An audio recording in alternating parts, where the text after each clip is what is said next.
maiden name. And so I got fired from the publisher, and I called my agent, because I actually had a high-powered New York agent at this point, who didn't ever give me his full attention, even on the phone.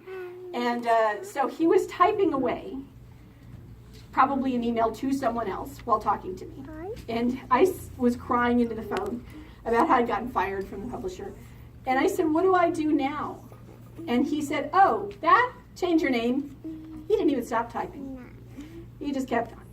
I said, change my name, what do you mean? He said, you can call yourself anything you want in writing. It's one of the great perks of this business. If you want to be Stephanie King, you can do that. So I had gotten married in the interim, and so I was, Roxanne Conrad. Oh, by the way, that's my lovely husband sitting over there in the corner. He's going to give me a performance review later. He's also the vampire enforcer, if you've seen the Morganville web series. He moves menacingly in the background a lot. So I got a new publisher. I wrote 2 more books. Got the call again.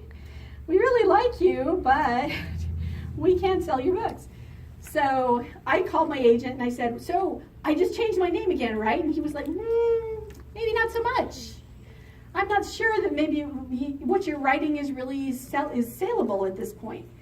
Well, the thing was, I was writing about 5 years ahead of where the market was going to be, because I was writing what would become later on something called urban fantasy. But nobody knew what it was then.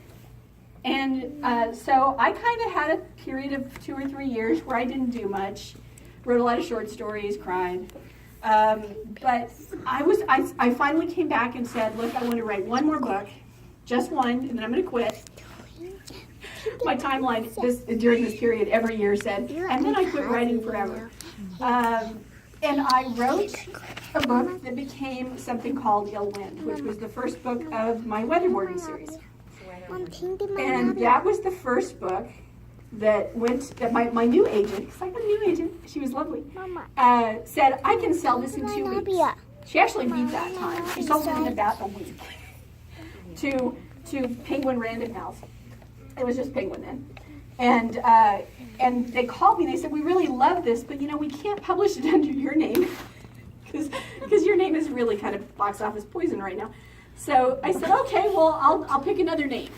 And they said, could you pick one that starts with C? I thought, they don't think I can remember my name. So they wanted to start with C because my real name is Conrad. And they said, no, we have a best-selling author named Jim Butcher and one named Ann Bishop, and we want to have a C name to fill out the shelf in the bookstore. Oh, wow. Marketing is a mysterious beast in publishing. So that is how I became Rachel Caine. And since then, I did 3 or 4 series in urban fantasy.